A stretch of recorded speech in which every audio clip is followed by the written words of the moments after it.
right, the last step before we sit down with our book is we are going to go over something called high frequency words. Now, you might see a lot of times something that's called a sight word. If your student is getting homework at home, you might see sight word lists.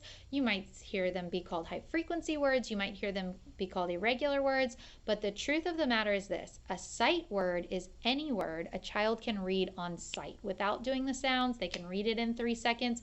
They have it committed to their memory. Now, that is built by breaking words into the sounds.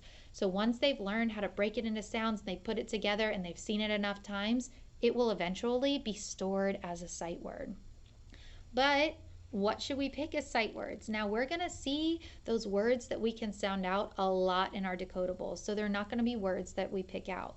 What I've chosen to focus with you on is high frequency words. And these are words that show up a lot in the English language. You're going to see them again and again and again. Like, you probably will never pick up a book that doesn't have the word "the" in it, right?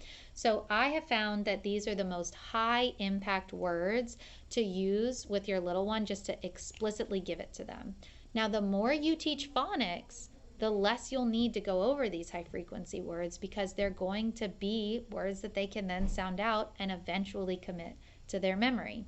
But you're going to give your kid a head start on just those words they're going to see a lot.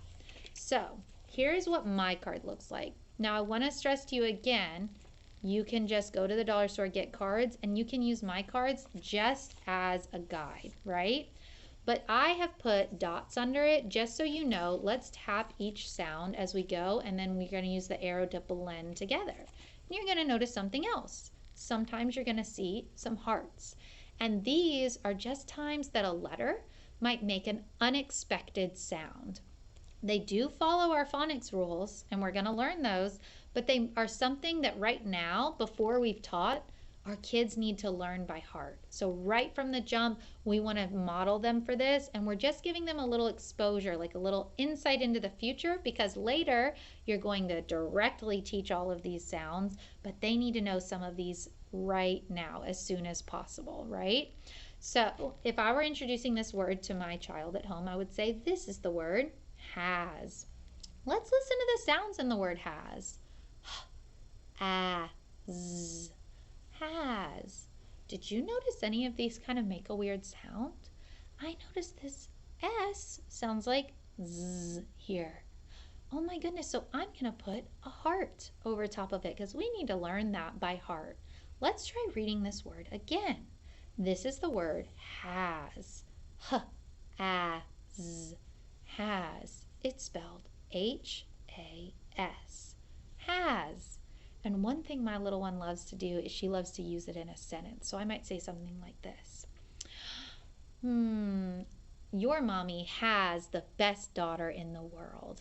Can you think of a sentence with the word has? And we're just going to talk about it. So you can take these one word at a time. But once you've taught a few, again, there's no pacing here. You're going to go at the pace of your child. You're not going to be stressed by a list. You're going to go at the pace of your child. Okay, you're seeing them for everything they are, and we are having fun. Even if you say the word has 400 times, we're smiling with the word has. Eventually they are going to get it, okay? But once you have them all, again, you can make this fun. It doesn't have to be sitting and flashing cards. Now, it can be. If your kid's cool with a card flash, let's do it. But if they're not, you could play, pick a card, any card again. You could jump to them again. You can make it a competition. We love this at my house. We flip over the card, boom, whoever reads it first gets to keep it. And we kind of take turns seeing. And sometimes you want to beat your kid because they need to learn that it's okay. We're still having fun, right? Another thing you could do is lay all the cards out at the table and say, slap the word has, and let them slap it because they like it. They like to make it fun. Something else you can do is get their favorite toy, right? Oh my gosh, my son loves Spider-Man. Spider-Man's going to read this word today, and have them make it with Spider-Man. So you can make this fun. But again, you're only taking it at the pace of your little one. So maybe you just start with one word, and when they get it, you can add another. I typically start with 4, and I just put no pressure. However long it takes is however long it takes. And when they've got all 4, or maybe 3 of them, I'll add one new one. So I hope you have fun learning high frequency words. And remember, any word in our language can be a sight word. It's just about any word that they can know by sight.